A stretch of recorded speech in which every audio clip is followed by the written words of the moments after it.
From millions of copies sold in the 90s to now less than 1,000 active players across the whole genre. This is anti-gravity racing, and we're about to go through the worst and also the best this genre has to offer in the modern era. Starting with Flashout 2, a game where player input is optional. You can literally do nothing in this game and still win races. It plays itself. There's a force on autopilot that steers you away from wells. You'll still hit them, but there's no penalty for it, so you'll just ride along. The corners are so incredibly shallow that you can take them all flat out. And the game knows this, giving you an auto throttle option. Still, this doesn't mean that you're gonna win every race, because even though skill doesn't matter, your vehicle does. You have to repeat races over and over until you can afford upgrades. It's a mobile game after all, and even though the PC version doesn't have microtransactions, it is still incredibly grindy in its progression. So I did the only logical thing. After that, I just let the game play itself in the background and went on to read its description. It calls itself an anti-grav racer, but there's no gravity at play here. The ships hug the floor at all times and the jumps are scripted, which completely defeats their point. Use your arsenal of weapons. The combat is just as boring as the rest of the game with auto-lock weapons. Despite how Mario Kart might have brainwashed you, combat in racing games is not the norm, it's the exception. If you add it, just because the racing by itself isn't good enough, you'll likely end up making everything worse. Enhanced career mode with story elements. It's just some concept arts with generic dialogue that play before the boss fights and have nothing to do with the game. Also, the boss fights are just 1v1 races. Massive improvements in matter of steering and physics. Now it's time to inform you about Flashout 1, which is actually slightly less brain-dead than this. You take small damage from walls and have to steer by yourself. Otherwise, it's just as boring, but Flashout 2 is certainly not an improvement. New and exciting game modes such as Elimination.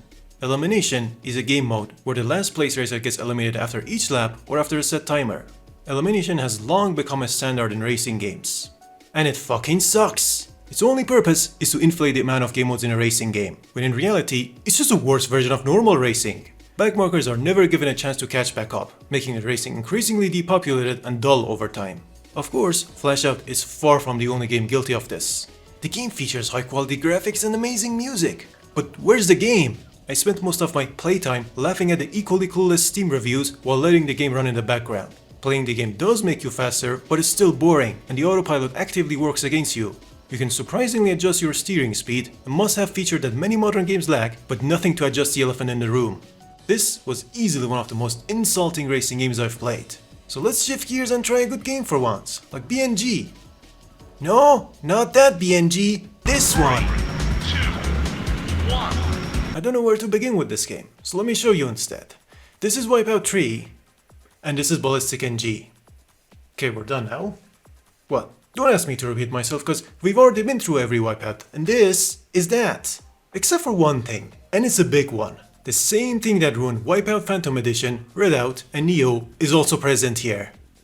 You can wall ride! Why? This game had so many things right. I get it though. The dev likely feared a mob of angry Redout 1 fans sending him death threats if he did otherwise. And what's some talentless user gonna do about that? Well, he can paste the game's extensive modding documentation into AI and ask it to write a mod that would make Redout 1 fans rage quit. After some cooking, here's what it came up with. The game's playable now, but why stop here? We've already seen people modding in ships and tracks from Wipeouts. And also F-Zero, because why the hell not? Wanna race a rocket-powered Twingo around the Nürburgring? You can. Wanna race a cat around dancing skeletons? You can. Wanna use a 911 to recreate? Needless to say, BNG is extremely open to modding and has essentially become the Wipeout development platform. But what sets it apart from other games that rely on mods to become worthwhile is that BNG is still great without them. With the exception of my mod, of course. The game starts you out with a well-balanced campaign, at first familiarizing you with the tracks, then slowly ramping up the difficulty and speed, and eventually introducing you to the game modes. The default physics are a slightly lighter and grippier version of classic Wipeouts, and there's one that's closer to modern Wipeouts. You can even disable rubber banding and finally experience proper racing in single player. Yeah, no more catch-up bullshit and obviously fake racing drama. BallisticNG takes most of a franchise that has always been locked to consoles and emulators, opens them up, and brings them together in a complete package. It already offers an amazing out-of-the-box experience and can only get better with how you choose to customize it. It wasn't always like that though, it took many years to get there, but that's good for you. You get to skip the early access slump phase and experience the best of it now. 9 years after its launch, the game's still getting slow but steady updates. Wait, what do you mean the final major update? How could such an awesome game... Oh, for a moment I forgot we're checking out the subgenre so dead that even its best game struggles to hit 20 concurrent players. It's fine though, why bother any longer when the game can hardly fill a multiplayer lobby? Speaking of which, this is an aspect I ignore for every game so far, since I'm more likely to win a lottery than find someone willing to play every dead AGR with me. And that's a fact. While BNG isn't completely dead, it has entered the same self-destructive cycle as many other obscure games, where the only people left playing are the most dedicated players who've already poured thousands of hours into the game. New players have no choice but to play against these veterans, get absolutely destroyed, and leave the game out of frustration. The game gets no new players as a result, and the cycle continues. BNG's multiplayer is relatively basic. I could complain about it even with the ongoing overhauls, but let's be real, it won't matter.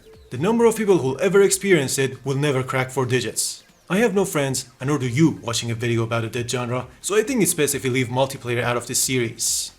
Oh shit. Still, BallisticNG never achieved the success it truly deserved, especially when you compare it to its vastly inferior competitors. It's easily one of the best, if not the best racing game on Steam under 5,000 reviews. A worthy tribute to Wipeout, Roll Cage, and Shitmoto?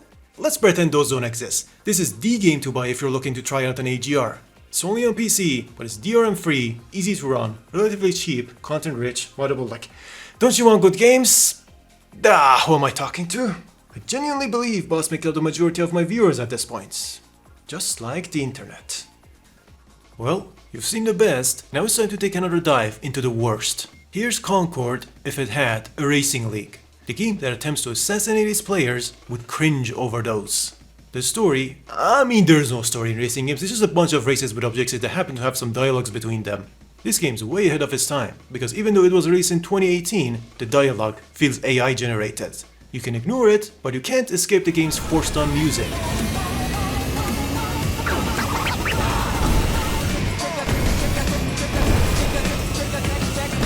The gameplay revolves around leaving trails of paints behind you as you race. Teammates driving over your paint get a speed boost, but you don't want the opposing teams doing the same, so you have to drive over their paint and reclaim it as your own. It sounds fun on paper, but in practice, the game's bug-riddled floor-hugging physics isn't doing it any favor. The vehicles are too slow without paint boosts, and team play hardly matters in the overly stretched campaign. You have an attack that shoots a paint trail in front of you, which usually results in you also colliding with your opponents, which in turn results in this. Still, I give them 1 point for attempting something new. The same, however, can't be said for their next AGR game, which is a kart racer in disguise. It's once again a floor hugger, now with brain-dead drift boost mechanics. There are jumps, but the vast majority have autopilot. So once again, what's the point? I'm having flashouts here. Speaking of which, we're on to have a third and final entry, and it's quite an improvement.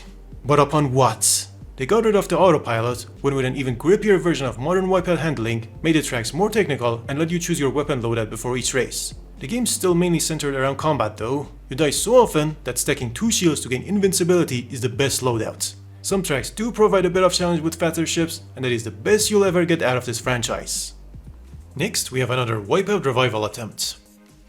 It's a damn floor hugger. It's not hard to take flight though, with how glitchy the game is. Then you can go anywhere you want. There's seemingly no gravity.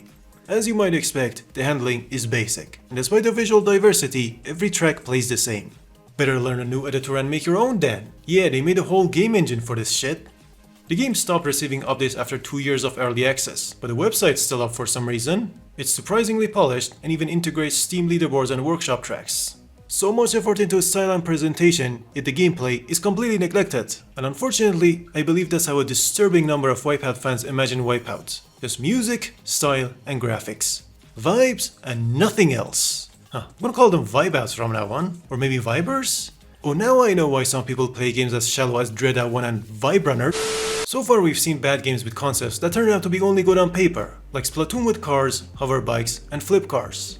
No, not those ones. But someone wasn't convinced. Remember the dev who worked on and eventually updated the Roll Cage games? Well, he didn't think the potential of Roll Cage was fully realized, so 4 years and a Kickstarter campaign later, he came up with this.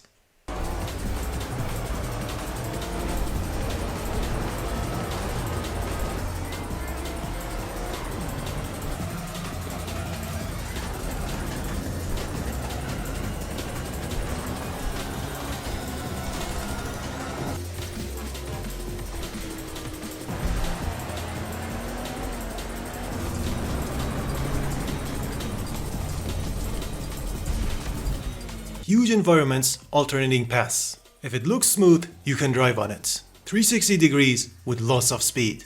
This is Grip, a game about maintaining it. These flip cars, and also the post-launch flip hover cars, can drive on walls or upside down, and the tracks are meticulously designed to take full advantage of them. Until they aren't. It's a huge mixed bag. The camera is incredible though, quick enough to let you see where you're going at the right angle while being smooth enough so as not to be distracting. Grip is the game that finally one-ups Pod Racer and makes it pure bliss to drive through it at speed.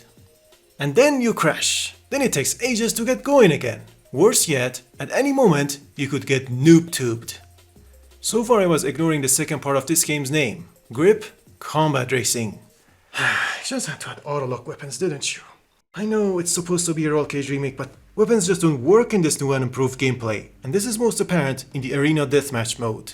A terrible addition to a game designed with high-speed handling as the main priority. Sure, the arenas are bigger, but that also spreads the cars too thin.